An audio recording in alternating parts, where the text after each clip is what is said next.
Assalamualaikum warahmatullahi wabarakatuh.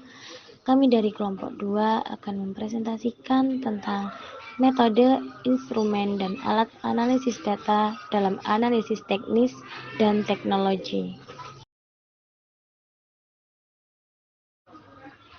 Untuk menganalisis data yang berkaitan dengan aspek teknis dan teknologi, dilakukan pengumpulan data terhadap masyarakat sekitar lokasi, konsultan tata ruang, pelaku bisnis sejenis, calon pemasok teknologi mesin dan peralatan, penggunaan teknologi mesin dan peralatan, penyedia jasa transportasi. Metode pengumpulan data. Metode pengumpulan data yang dapat digunakan untuk menggali data pada aspek teknis dan teknologi adalah sebagai berikut. Yang pertama, studi dokumentasi. Yang kedua, survei. Yang ketiga, studi observasi. Instrumen pengumpulan data. Yang pertama, pedoman studi dokumentasi. Yang kedua, pedoman wawancara atau kuesioner. Yang ketiga, pedoman observasi. Terdiri dari data sumber hasil studi dokumentasi. Yang pertama, dokumen tentang kondisi lokasi, sumber pemerintah dari setempat dan badan pusat statistik. 2. Dokumen tentang mesin, peralatan, dan teknologi, sumber asosiasi bisnis sejenis, lalu dinas perindustrian dan perdagangan, serta badan pusat statistik. Dokumentasi produk yang terdiri dari putri salju, kastangel, nastar, dan kue kering lain sebagainya. Dokumentasi kondisi lokasi yaitu bertempat tinggal di rumah pribadi dan tempat sangat strategis. Dokumentasi mesin, peralatan, serta teknis dan teknologi, yaitu terdiri dari oven dan mixer. Nah, untuk selanjutnya yaitu ada tabel 5.2 di mana pedoman wawancara aspek teknis untuk penentuan lokasi bisnis, yakni pertanyaan-pertanyaan yang ditanyakan kepada responden seperti berapa jumlah bahan mentah. Di sini bahan mentahnya ada 6, yaitu tepung terigu, telur, mentega, rembuter, gula, susu bubuk, seperti itu. Lalu untuk harga bahan mentah persatuannya seperti tepung itu 11.000 per kilo, telur 24.000 per kilo, rambutan 70.000 per kaleng, mentega 30.000 per kilo, gula 15.000 per kilo, dan juga susu bubuknya 21.000 per 10 pieces. Lalu untuk kapasitas bahan mentahnya ini, yang pertama ada tepung 2 kg, telur 2 kg, rembuter 1 kaleng, mentega 1 kg, gula 2 kg, dan juga susu bubuk 20 pieces. Lalu untuk kualitas bahan mentah serta kontinuitas bahan mentah yang ada di lokasi ini pastinya sangat segar dan juga layak untuk diproduksi ke tahap selanjutnya. Biaya pengangkutan bahan mentah per unit di lokasi ini bisa dikatakan kurang lebih sekitar 20.000. Dan untuk jarak antara pabrik dengan pasar lokasi ini kurang lebih 1 km. Selanjutnya, besarnya biaya pengangkutan barang jadi ke pasar per unit di lokasi tersebut. Nah, untuk ini tidak tentu sama karena penjualan ini, bisnis ini itu secara online, jadi ongkirnya itu menyesuaikan dekat atau jauh lokasi yang dituju. Seperti bisa dikatakan dekat kurang lebih 7.000 sampai dengan 15.000, dan jika jauh kurang lebih dimulai dari 15.000 sampai 25.000. Lalu untuk kondisi transportasi, pengangkutan bahan mentah ke pabrik ini pastinya sangat aman karena memakai transportasi sendiri. Nomor 10 yaitu tentang kondisi transportasi pengangkutan barang jadi ke pasar. Nah, ini sama seperti sebelumnya, baik dan aman karena memang memakai transportasi sendiri. Jadi untuk kendala-kendalanya mungkin tidak begitu besar. Dan untuk ketersediaan sumber energi yang akan digunakan seperti listrik, diesel, dan sebagainya itu sangat baik dan mendukung untuk setiap pengerjaannya. Dan juga ketersediaan sumber air baik untuk minum maupun untuk produksi ini pastinya juga sangat baik dan alami karena tempatnya, lokasinya memang di rumah sendiri atau homemade. Dan ketersediaan tenaga kerjanya ya bisa dikatakan masyarakat sekitar, mungkin dinas tenaga kerja yang ada di lingkungan tersebut. Lalu untuk tingkat upah tenaga kerja di daerah tersebut sekitar 50.000 sampai dengan 60.000 perharinya. Lalu untuk sikap atau karakteristik masyarakat ini pastinya sangat baik dan disiplin serta mendukung, mensupport terhadap usaha ini. Selanjutnya ditanyakan tentang biaya pendahuluan yang diperlukan sebelum tenaga kerja dapat bekerja. Mungkin sekitar 4.370.000 setiap 78 kue yang terjual dari penjualan tersebut. Lalu untuk kondisi hukum dan adat istiadat yang berlaku di masyarakat setempat ini pastinya baik. Dan untuk kesesuaian antara iklim, keadaan tanah, dan struktur topografis lainnya, usaha ini tidak berpengaruh terhadap iklim karena memang usaha ini akan selalu dicari oleh masyarakat sekitar, jadi bukan usaha yang musim-musiman. Lalu untuk sikap masyarakat terhadap ide bisnis yang akan dijalani sangat baik dan mendukung. Lalu untuk peluang lokasi untuk melakukan perkembangan pada masa yang akan datang, peluang lokasi ini pada usaha kue homemade ini pastinya mencari lokasi yang lebih strategis. Nah, untuk selanjutnya masuk ke tabel 5.3 yaitu tentang wawancara aspek teknis untuk pemilihan mesin dan teknologi.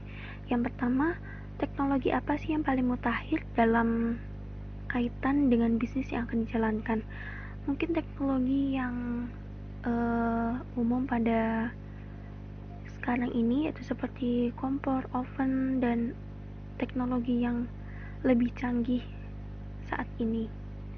Lalu untuk siapa saja para pemasok mesin, peralatan, dan teknologi yang akan digunakan, mungkin penerima dari para investor ini bisa dibilang dari saudara, keluarga, seperti itu.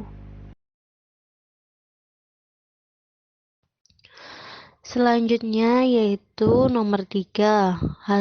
Pertanyaannya, berapa harga perolehan untuk mendapatkan mesin, peralatan, dan teknologi yang akan digunakan?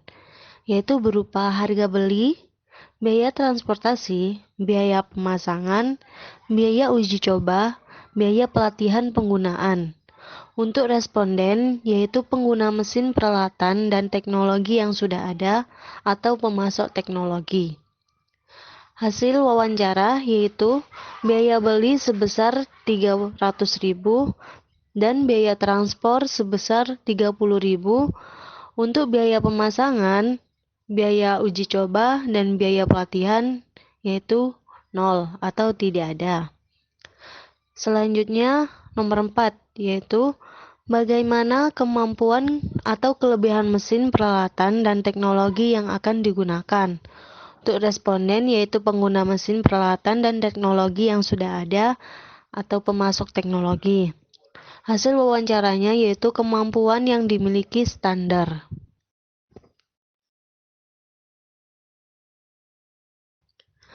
Selanjutnya nomor 5. Apa kelemahan atau kekurangan mesin, peralatan, dan teknologi yang akan digunakan? Untuk respondennya yaitu pengguna mesin, peralatan, dan teknologi yang sudah ada atau pemasok teknologi. Hasil wawancaranya tidak memiliki, jadi otomatis masih manual. Terus yang keenam, bagaimana ketersediaan suku cadang atas mesin, peralatan, dan teknologi yang akan digunakan? Untuk respondennya sama. Dan hasil wawancaranya yaitu ketersediaannya masih bisa digunakan untuk dipakai apalagi menerima dari para investor tadi. Jadi untuk ketersediaannya yaitu sangat baik. Dan selanjutnya nomor 7. Berapa umur mesin, peralatan, dan teknologi yang akan digunakan? Untuk respondennya sama. Dan hasil wawancaranya yaitu sekitar sudah 3 tahun.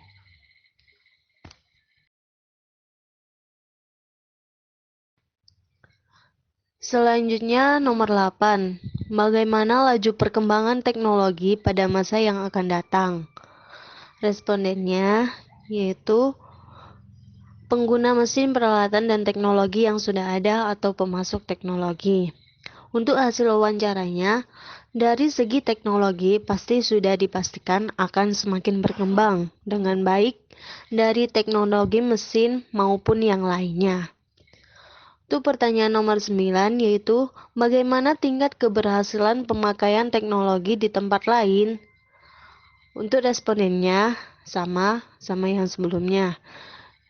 Dan hasil wawancaranya yaitu berupa tingkat keberhasilan pemakaian teknologi baik, tapi di kita jauh lebih baik karena sangat terawat.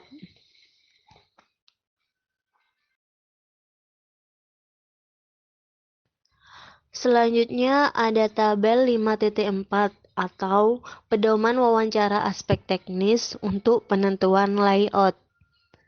Yang pertama, jenis produk apa saja yang akan dihasilkan. Untuk respondennya, itu calon pelaku bisnis. Hasil wawancaranya yaitu jenis produknya berupa kue kering nastar, kastengel, dan putri salju. Untuk nomor 2, berapa volume yang akan dihasilkan? Kurang lebih sekitar 78 toples. Dan pertanyaan nomor 3, mesin dan peralatan apa saja yang harus ada di dalam pabrik? Untuk respondennya pelaku bisnis sejenis. Hasil wawancaranya yaitu ada oven, kompor, loyang, mixer, toples, dan lain-lain. Terus, untuk nomor 4, berapa banyak orang atau tenaga kerja yang ada di pabrik pada skala produksi tertentu? Respondennya pelaku bisnis sejenis dan hasil wawancaranya yaitu sekitar 3-4 orang. Untuk nomor 5, apa saja bagian-bagian yang harus ada di pabrik?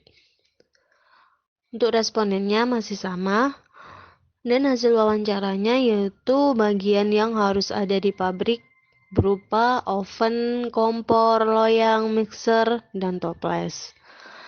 Dan yang nomor 6, bagaimana alur kerja proses produksi? Respondennya sama, hasil wawancaranya yaitu alur kerjanya yang pertama pembelian bahan, terus proses produksi, lalu proses finishing. Untuk yang pertanyaan nomor 7, apa tugas karyawan pada masing-masing bagian di pabrik? Untuk respondennya pelaku bisnis sejenis dan hasil wawancaranya bagian untuk yaitu tugas karyawan berupa bagian untuk mengaduk adonan dan juga bagian packing.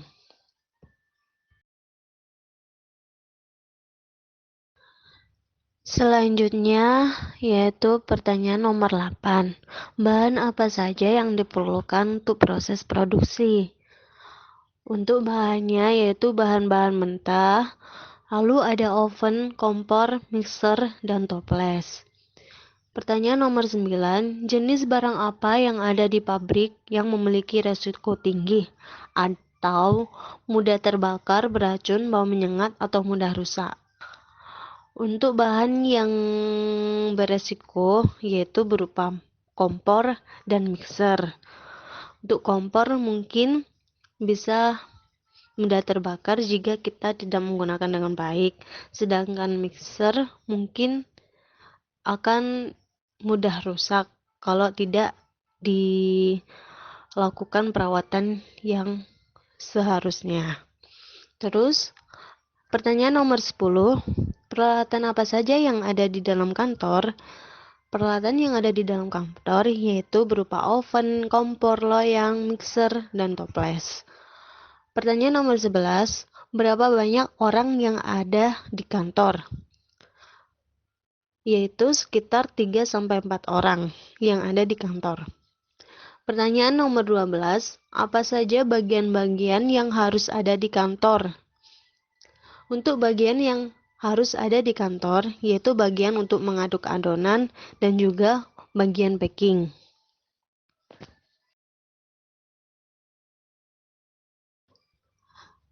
Selanjutnya pertanyaan nomor 13. Apa tugas karyawan pada masing-masing bagian di kantor? Untuk tugas karyawan pada bagian masing-masing di kantor yaitu bagian untuk mengaduk adonan dan juga bagian packing. Dan untuk pertanyaan nomor 14, bahan apa saja yang diperlukan di kantor? Yaitu bahannya ada bahan mentah, kompor, mixer, dan oven. Selanjutnya pertanyaan nomor 15, jenis barang apa yang ada di kantor memiliki resiko tinggi atau mudah terbakar, beracun, bau menyengat, atau mudah rusak? Yaitu kompor dan mixer.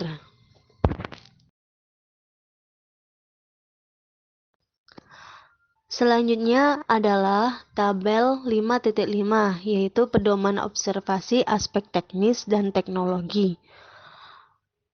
Yaitu terdapat yang pertama, objek observasinya yaitu kondisi lahan yang akan digunakan untuk menjalankan bisnis. Untuk hasil wawancaranya, kondisi lahannya yaitu baik. Yang kedua, kondisi sarana transportasi. Hasil wawancaranya sangat baik. Dan yang ketiga, kondisi sumber air dan energi. Hasil wawancaranya sangat baik. Yang keempat, kondisi masyarakat sekitar. Hasil wawancaranya sangat baik. Yang kelima, kondisi pemasok bahan mentah. Untuk hasil wawancaranya sangat baik. Dan yang keenam, kondisi pasar barang jadi. Hasil wawancaranya yaitu baik. Dan yang ketujuh, kondisi mesin peralatan dan teknologi yang akan digunakan. Hasil wawancaranya sangat baik. Dan yang terakhir, kondisi iklim, tanah, struktur topografis di sekitar rencana lokasi bisnis. Hasil wawancaranya baik.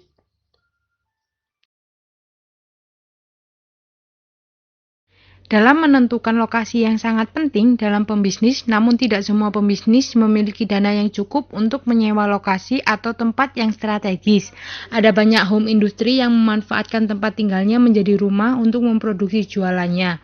Memproduksi dengan skala kecil masih dapat dilakukan di tempat tinggal karena peralatan yang dibutuhkan masih seadanya dan bahan yang dibutuhkan masih sewajarnya. Jadi, tidak banyak dana yang harus dikeluarkan untuk menyewa tempat ataupun gedung karena diproduksi di rumah sendiri. Analisis penentuan layout. Layout pabrik merupakan desain pabrik dengan mempertimbangkan efisiensi biaya, efektivitas keuangan, keselamatan kerja, dan keindahan. Berikut desain layout pabrik. Ini adalah denah rumah produksi kue kering. Analisis penentuan luas produksi. A. Metode margin cost MC dan marginal revenue MR. Usaha kue kering ini mengeluarkan biaya sebesar 18.600 untuk menghasilkan 1 unit kue nastar dan 15.255 perak untuk kue kastengel dan 14.900 untuk kue putri salju. Pada saat jumlah produksi mencapai 2 unit, maka usaha homemade kue kering ini mengeluarkan biaya sebanyak 2 kali lipat. Maka kue nastar MC sama dengan DTC dibagi DQ sama dengan 18.600 dibagi 1, yaitu menghasilkan 18.600. Begitu juga dengan kue kastengel dan kue putri salju. Analisis penentuan luas produksi. A. Metode margin cost MC dan marginal revenue MR. MR sama dengan TR, TR sama dengan Pi kali Q. Kue nastar sama dengan 40 kali 1 sama dengan 40. Kue kastengel 35 kali 1 sama dengan 35. Kue putri salju 30.000 dikali 1 sama dengan 30.000. Analisis penentuan luas produksi, metode break-even point. Contoh, usaha kue kering ini akan memproduksi kue dengan rincian biaya sebagai berikut. Biaya fixed cost Rp 4.370.000. Biaya variabel per unitnya, kue nastar 18.600 sampai 40.000, kue kastengel 15.225 sampai dengan 35.000, kue putri salju 14.900 sampai 30.000. BEP, biaya tetap dibagi dengan harga per unit dikurangi biaya variabel per unit, yaitu 4.370 dibagi 105 untuk harga per unitnya dan 48.725 untuk biaya variabel per unitnya, menghasilkan 78 toples. Jadi, untuk mendapatkan kondisi seimbang antara keuntungan dan profit sebesar 0 dibutuhkan produksi lebih dari 78 kue kering. Metode linear programming. Metode penentuan luas produksi dengan menggunakan metode linear programming dilakukan dengan dua cara. Yang pertama, metode grafik, di mana metode grafik ini digunakan jika banyak produk yang dihasilkan hanya dua. Yang kedua, metode simplex. Metode simplex digunakan jika jumlah produk yang dihasilkan lebih dari dua. Dalam analisis kue kering ini digunakan metode simplex, di mana metode simplex dijelaskan di materi buku manajerial operasional. Tabel 5.8 yaitu mengenai analisis evaluasi kelayakan aspek teknis dan teknologi. Sebelumnya tadi sudah dijelaskan untuk mengenai setiap tabelnya, kuesioner-kuesionernya, dan di sini kita tinggal untuk penilaian. Yang pertama ada kondisi rencana lokasi bisnis. Lokasi bisnis ini tentunya tadi di rumah, jadi wawasannya ya seperti di masyarakat saja, lalu untuk selebihnya mungkin bisa kita menggunakan media sosial, jadi baik. Lalu untuk ketersediaan mesinnya ini karena memang milik sendiri, jadi sangat baik. Ketersediaan peralatannya juga sangat baik, lalu untuk teknologinya juga sama sangat baik, dan ketersediaan suku cadangnya ini baik. Lalu untuk kemampuan memproduksi produk pada skala produksi yang optimal ini baik, dan kemampuan menyusun layout pabrik dan kantor yang optimal ini sangat baik. Kesimpulan, menurut aspek teknis dan teknologi dapat disimpulkan bahwa bisnis kue kering ini layak untuk dilanjutkan karena dilihat dari hasil analisis sebagai berikut. Kondisi lahan untuk menjalankan bisnis ini baik, cukup untuk memproduksi kurang lebih 10 toples dalam sehari. Lalu untuk kondisi sarana transportasi ini sangat baik karena menggunakan sepeda motor untuk mengantarkan pesanan dan untuk membeli bahan-bahan produksi. Lalu untuk kondisi sumber air dan energi sangat baik karena di daerah kota tempatnya jarang untuk mengalami padam listrik. Selanjutnya kondisi masyarakat sekitar. Kondisi masyarakat sekitar sangat baik karena banyaknya masyarakat yang suka dengan produk kue kering tersebut. Lalu untuk kondisi pemasok bahan mentah sangat baik juga karena dekat dengan toko untuk membeli produk dan harga juga terjangkau. Lalu untuk pasar barang jadi ini kondisinya baik karena pasar atau tempat membeli barang mentah selalu ready stock dan harganya juga terjangkau. Kondisi mesin, peralatan, dan teknologi yang digunakan sangat baik karena mesin dan peralatannya dibeli baru. Lalu, untuk kondisi iklim, tanah, dan struktur topografis di sekitar rencana lokasi bisnis ini juga baik. Karena dari segi iklim, ini tidak mempengaruhi. Kue kering ini dibuat atau diproduksi pada saat bulan Ramadan saja. Untuk struktur topografis ini terdiri dari anggota keluarganya sendiri, serta menggunakan tanah dari owner kue kering terletak di rumah sendiri. Sekian presentasi dari kelompok kami. Apabila ada kurang lebihnya, kami mohon maaf. Wassalamualaikum warahmatullahi wabarakatuh.